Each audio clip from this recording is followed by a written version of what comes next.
तो कल जो है एग्जाम का कैलेंडर आया आपका। जेई का टोटल पोस्ट को 3 हिस्से में बांट दिया गया है। सबसे पहले 27 अप्रैल को पेपर है। 27 अप्रैल 2025 को सबसे पहले होगा आपका पीएचई का एग्जाम। उसके बाद में 13 जुलाई को होगा आपका पीडब्ल्यूडी और 20 जुलाई को होगा आपका डब्ल्यूआरडी। ठीक, तो इस एग्जाम को लेकर के समझिए कि पिछले 3 वर्ष में, पिछले 3 साल में एक 24 पोस्ट केवल सीएसईबी का आया था। 2022 में मार्च में जो 400 पोस्ट डब्ल्यूआरडी का आया था, वाटर रिसोर्सेस का आया था, उसके बाद कोई भी बड़ी वैकेंसी नहीं आई। लेकिन बच्चों ने लगातार तैयारी किया और बच्चे बहुत मजबूत स्थिति में हैं। कई बच्चे बहुत मजबूत स्थिति में हैं और कई बच्चे जो है वो बहुत ही या तो एवरेज हैं या अभी उनकी स्थिति ऐसी नहीं कि उनको सिलेक्शन की खुद से भी कोई उम्मीद है। और जब इस तरीके से स्कैटर्ड ये आ गया, क्योंकि पहले संयुक्त भर्ती की बात चली थी, लेकिन कुछ दिन पहले समझ में आया कि संयुक्त भर्ती ना आकर के तीनों विभाग जो है वो अलग अलग पेपर लेने वाले हैं और इसी तरीके से हुआ। ठीक, तीनों विभाग का डेट ऑफ एग्जाम बिल्कुल अलग अलग आया है। अब यहाँ पे जो बच्चा अभी अच्छी तैयारी में है, फॉर एग्जाम्पल जब एक ऑनलाइन टेस्ट होता है तो आप देखते हैं कि कुछ बच्चे जो हैं वो टॉप 20 में रहते हैं, कुछ बच्चे टॉप 30 में रहते हैं, कुछ बच्चे टॉप 50 में रहते हैं। इन बच्चों का सिलेक्शन तो तीनों एग्जाम में तय है। ठीक, तीनों एग्जाम में उनको कोई नहीं रोक सकता। अब जब आपकी तैयारी नहीं है, मान के चलो कि एक मैं मीडियोकर स्टूडेंट को पकड़ रहा हूं जो अभी 30% 40% नंबर पा रहा है, उसके ऊपर वो नंबर नहीं पा रहा है, तो यहाँ के एग्जाम को ना देख करके आने वाले एग्जाम की तरफ वो देखेगा कि मेरे पास 6 महीने का समय है और मैं इन एग्जाम की तैयारी करता हूं, जो कि पूरी तरीके से गलत सोच है। ठीक, ध्यान रखें, set of competition, set of student change नहीं हो रहा है।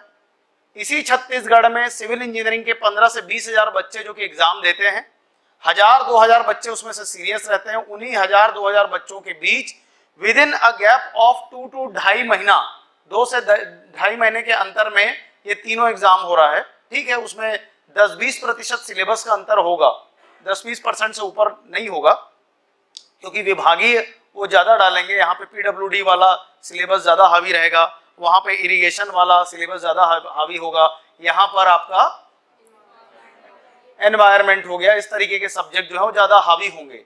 लेकिन जो जनरलाइज सिलेबस होता है जेई का, उसका पैटर्न एक जैसा होता है, plus 80 technical 20 non tech expected है। तो नॉन टेक अगेन इंपॉर्टेंट हो जाता है। जो बच्चे, कई लोग पढ़ना शुरू कर दिए हैं, शाम की क्लास में आने लगे हैं, उनको भी फायदा इसमें नजर आएगा। पर माइंडसेट में जो आपका बदलने आया हूं ये कि जिस बच्चे की आज कमजोर तैयारी है, मजबूत तैयारी वाले बच्चे को मैं समझाने नहीं आया हूं, उसको लगातार वही करना है जो वो करता चला आ रहा है। जिन बच्चों की कमजोर तैयारी है उन बच्चों के लिए मेजॉरिटी में ये एग्जाम और ये एग्जाम नहीं है। उनके लिए सबसे इंपॉर्टेंट एग्जाम है पीएचई का जेई। अब मैं ऐसा क्यों बोल रहा हूं, उसके पीछे कारण है।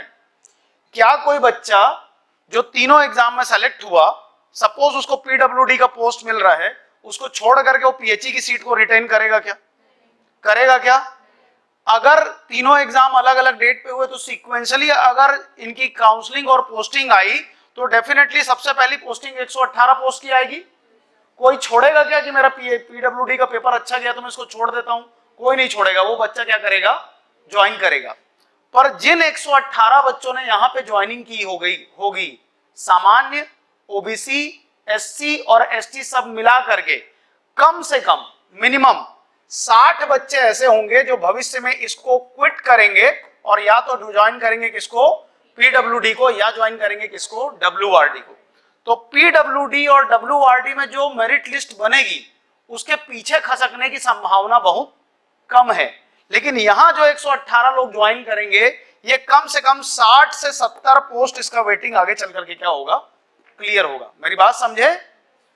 विभाग फिर से कोई एग्जाम नहीं लेगा, साल भर के अंदर अंदर ये तीनों की पोस्टिंग आएगी। जो बच्चा यहां छोड़ देगा उसका वेटिंग लिस्ट क्या होगा? क्लियर होगा। तो जिनकी मीडियोकर तैयारी है उनके लिए सबसे इंपॉर्टेंट एग्जाम कौन सा है?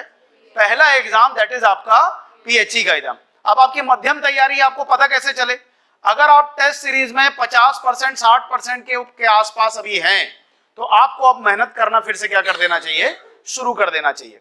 अच्छा, आप ये सोचोगे कि 3 महीना मैं मेहनत करूंगा, इसमें नहीं हुआ तो इसमें क्या होगा। तो जब 3 महीना मेहनत करके मान लो आप 40% से 60-65% पे आ गए, तो क्या 2-2.5 महीने में यहाँ के पोस्ट के लिए आप बेहतर तैयारी नहीं कर लोगे? कर लोगे ना। तो आप मेरे को तर्क से बताओ कि इसको देखना तार्किक है कि इसको देखना तार्किक है? आपको अगर अपना सिलेक्शन चाहिए, इन तीनों में से किसी भी एक पद पे एक ही पोस्ट मिलेगा एक आदमी को फाइनली, ठीक, फाइनली एक आदमी को एक पोस्ट मिलेगा। वेटिंग लिस्ट इधर उधर जो है वो क्लियर होगी, एक आदमी को एक पोस्ट मिलेगा, और उस एक पोस्ट के लिए तैयारी, जिस एग्जाम को सीरियसली आपको ध्यान में रख करके करना है, वो पहला एग्जाम है, दैट इज आपका 118 पोस्ट का PHE JEE, ना कि WRD, ना कि वो होता जाएगा, ठीक, लेकिन नेचुरली आपको ढालना पड़ेगा कि मैं सबसे बेस्ट परफॉर्म किसमें करूं, पहले एग्जाम में। क्योंकि जहां आपने जुलाई के बारे में सोचा, इसका मतलब आप 6 महीने आगे की प्लानिंग कर रहे हो, आप हो जाओगे लेजी। आप क्या हो जाओगे? ठीक, आप सोचोगे यार यहाँ तो बहुत कंपटीशन है, नहीं हो पाएगा, तो यहाँ कोई कम कंपटीशन नहीं हो जाएगा। वही सारे बच्चे जो यहाँ पर कंपीट कर रहे हैं, वही सारे बच्चे इन दोनों एग्जाम पे भी क्या करेंगे, कंपीट करेंगे, और नेचुरली वो आपको बाहर कर देंगे। नेचुरली 60 से 70 में शायद कम बोल रहा हूं, हो सकता है कि यहां से 80 बच्चे जो हैं ये दोनों विभाग को क्या कर लें, ज्वाइन कर लें। तो इसका मतलब कि इसकी मेरिट लिस्ट जो है वो 80 पीछे चली जाएगी, उसका जो वेटिंग लिस्ट है वो क्या होगा, आपका क्लियर होगा। इस पॉइंट ऑफ व्यू से जो बच्चे अभी मध्यम तैयारी में हैं, उनके लिए सबसे इंपॉर्टेंट एग्जाम और सबसे ज्यादा रोजगार मिलने की संभावना किसी एग्जाम में है, तो वो कौन सा एग्जाम है, आपका PHE JEE का। तत्काल भले नहीं मिलेगा, होल्ड करके मिलेगा, 3 महीना बाद मिलेगा, 4 महीना बाद मिलेगा, लेकिन ये सोचो कि यहां अगर 150 रैंक भी आ गया, 160 रैंक भी आ गया, तो भी यहां पर आपकी उम्मीद है कि आपको क्या मिलेगा, जॉब मिलेगा। क्लियर है? जिनकी तैयारी मजबूत है आप उनको बाहर नहीं कर सकते, आप ये बात एकदम समझ लो। आपको अब अपनी तैयारी का आकलन करके इस एग्जाम में बेस्ट करना है, और आने वाला पूरा 6 महीना हमारा टारगेट केवल एक ही रहेगा कि हम आपकी नौकरी लगाएं, ठीक। और उसकी शुरुआत होगी इस बात से कि आने वाले समय में जो अंतिम टेस्ट होगा, ऑनलाइन टेस्ट जो है हम आखिरी लेंगे, उसके बाद में फिर ऑफलाइन टेस्ट जो है वो चालू करेंगे। सिलेबस आएगा तो सिलेबस के अकॉर्डिंग करेंगे, नहीं आता है सिलेबस तब तक में, तो फरवरी में हम अपने हिसाब से एक सिलेबस बनाएंगे, और आने वाले 10 से 12 टेस्ट, जितना भी टेस्ट हम ले सकेंगे आपका, वो सारा का सारा टेस्ट होगा ऑफलाइन। क्लास को गोल मारना, बंक करना बंद कर दो, और किस दिन के लिए तैयारी करोगे तो आपके सामने नोटिफिकेशन जो है वो आ चुका है। और वो जो 22 नंबर 24 नंबर इसमें जो सोच रहे हो ना कि सिलेक्शन हो जाएगा, केवल टेक्निकल पढ़ के सिलेक्शन हो जाएगा, उस भ्रम से भी बाहर निकलो। पर्याप्त समय मिला है, कितना कितना टाइम बचा है, 104 दिन बचा है कौन से पेपर के लिए, ठीक, 184 दिन बचा है कौन से पेपर के लिए, PWD के लिए, 191 दिन बचा है किसके लिए, आपका। पर समय जो है उसकी तासीर होती है कि वो रेत की तरफ फिसलता है, किसकी तरफ फिसलता है। तो पैनिक नहीं होना है, पर्याप्त समय दिया गया है, आपको अपने अंदर इंप्रूवमेंट लाना है, और याद रखना आपका टारगेट अभी PWD और आपका टारगेट अभी इरिगेशन नहीं है। आपका टारगेट है कि इस एग्जाम में आपको 150 के अंदर अंदर अपना रैंक क्या करना है, लाना है। पहला टारगेट यही है, यहीं से रास्ता बनेगा। लोग इसी को छोड़ेंगे और जाएंगे कहां, लोग मतलब आप ही के बीच के स्टूडेंट इसको छोड़ेंगे। मान लो किसी का इसमें आ गया 5वां रैंक, इसमें आ गया 2रा रैंक, इसमें आ गया 3रा रैंक, वो डेफिनेटली किसको ऑप्ट करेगा, PWD को, ठीक। PWD में 30-35 रैंक तक गया, 30-35 बच्चे इधर सेटल हो गए। अब यहीं पे ज्वाइंट बच्चे हैं, WRD में किसी का 7वां रैंक आ गया, किसी का 11वां रैंक आ गया, किसी का 25वां रैंक आ गया, तो यहाँ पे भी 100 पोस्ट है। आगे चल करके वो फिर छोड़ेगा PHE, किसको ज्वाइन करेगा, WRD। इसका मतलब यहाँ पर सीट वेकेट होती जा रही है, तो इसके लिए परीक्षा फिर से नहीं होगी। WRD का वेटिंग लिस्ट अभी क्लियर हुआ जब बच्चों ने JEE से AE को ज्वाइन किया, तो यहाँ पर वेटिंग लिस्ट क्लियर हो गई। यहाँ पर क्या क्लियर होगा, वेटिंग लिस्ट। तो वहां के पीछे के रैंक वालों का संभावना बहुत कम है कि वो पीछे जाकर के उनका वेटिंग लिस्ट क्लियर होगा, लेकिन यहाँ के लोगों का क्या होगा, वेटिंग लिस्ट क्लियर होगा। यहाँ के छात्रों को पीछे के रैंक में भी सीट मिलने की क्या होगी, संभावना। भले 3 महीना बाद मिले, भले 4 महीना बाद मिले, लेकिन जितने लोग यहाँ से छोड़ेंगे और इन दोनों विभाग को क्या करेंगे, ज्वाइन करेंगे। तो इसलिए ये जो परीक्षा है ये आपके लिए पहली परीक्षा है, और ये परीक्षा आपके लिए सबसे महत्वपूर्ण क्या है, परीक्षा है। समझ में आ रहा है? आने वाला पूरा का पूरा 6 महीना सिंगल पॉइंट एजेंडा है कि आपका सिलेक्शन कराना है। हमारा एजेंडा है। जो भी पढ़ाया जाएगा, ये मत बोलना कि जेई का बैच कब चालू होगा, स्पेशल बैच कब चालू हो जाएगा। यहाँ पे स्पेशल स्पेशल लिख करके पढ़ाएंगे तो स्पेशल बैच होता है क्या? जो पढ़ाया जा रहा है वो किसके लिए पढ़ाया जा रहा है? आपके सिलेक्शन के लिए पढ़ाया जा रहा है। ईंट से ईंट जोड़ करके आपका सिलेक्शन होगा। अगेन रिपीटिंग, 20 नंबर तो बहुत होता है, एक एक नंबर से, पॉइंट पॉइंट नंबर से। आपको एग्जांपल दिया है, 102 पे सिलेक्शन हुआ और 101.66 पे बच्चा क्या हो गया? अटक गया। तो आप नॉन टेक के 20 नंबर को जितने भी बच्चे हल्के से ले रहे हैं, वो चाहे सिलेबस जो हो, रफली आपको पता है छत्तीसगढ़ आएगा, रफली आपको पता है रीजनिंग आएगा, रफली आपको पता है कॉन्स्टिट्यूशन आएगा, भारत का भूगोल जोड़ता है, कंप्यूटर जोड़ता है, करंट अफेयर जोड़ता है। ये सब आप नहीं पढ़ रहे हैं क्योंकि आपके टेस्ट में मैंने परफॉर्मेंस देखा है। 20 नंबर में कोई 2 नंबर पाता है, कोई 3 नंबर पाता है, कोई माइनस में नंबर पाता है। 20 का 20 सवाल अटेम्प्ट किया रहता है, वो पूरा पूरा गलत रहता है। तो ऐसे में रैंक लाने की संभावना नहीं रहेगी।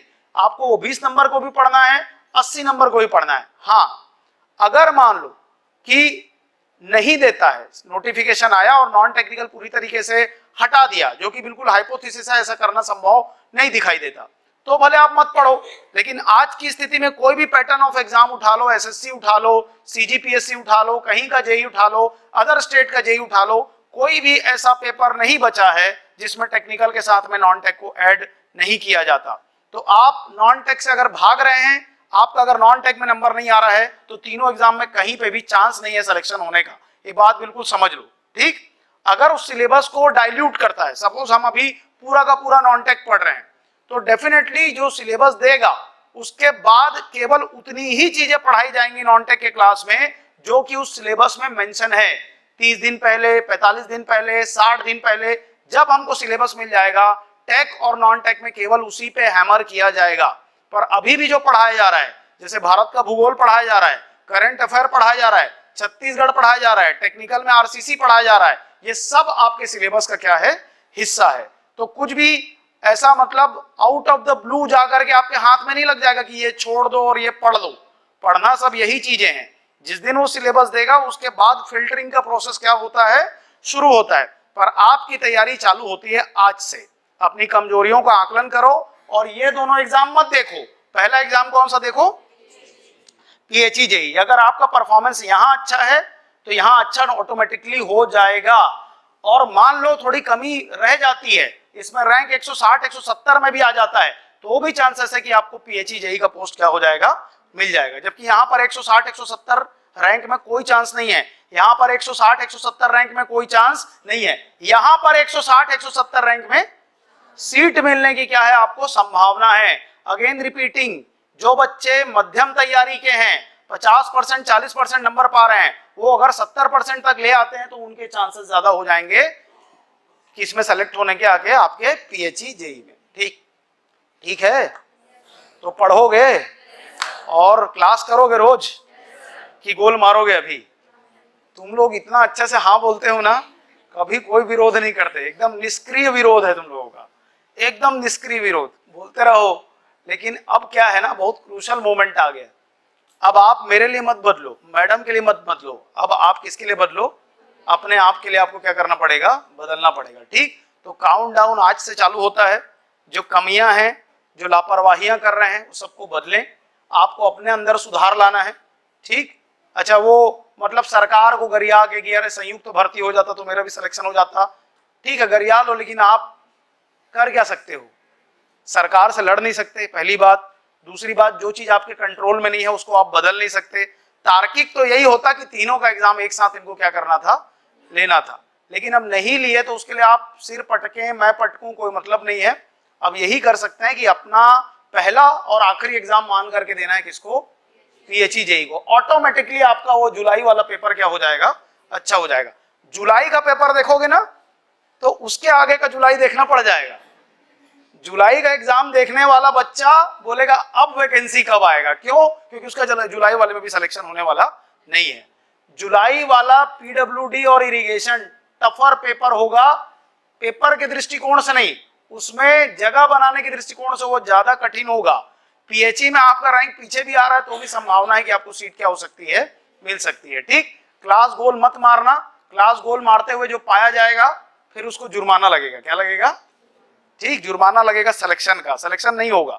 ठीक, यहां से 6 महीना जितना बच्चा क्लास गोल मारेगा उसका सिलेक्शन नहीं होगा। जो केवल क्लास अटेंड करेगा, टेस्ट अटेंड करेगा, ईमानदारी से पढ़ेगा, अपने पढ़ाई के घंटे बढ़ा देगा, जो नॉन टेक का पढ़ाई चालू कर देगा, उसका सिलेक्शन आसानी से हो जाएगा। ठीक, अभी भी बहुत दिन बचा है। कितना दिन बचा है? लेकिन जो सोचेगा कि बहुत दिन बचा है, फिर उसके लिए फिर वो अगला जेई खोजेगा कि अगला कब आएगा। तो अगला के चक्कर में मत पकड़ो। अगला करते करते कितने लोग पगला हो गए हैं, कोई हिसाब किताब नहीं है। 3 साल बहुत होता है जिंदगी का। 3 साल बाद तुमको ये मौका मिलने जा रहा है। ठीक, अपने जब दादा दादी बन जाओगे तो बताओगे कि 3 साल तक वैकेंसी नहीं आया था, सूखा पड़ा था, उसके बाद फिर बहुत मुश्किल से एक वैकेंसी आया, उसमें मेरा नौकरी लगा, इसी नौकरी की बदौलत मैं जेई बना, फिर जाकर के मैं एई बना। तो अब उसकी तैयारी क्या होती है? शुरू होती है।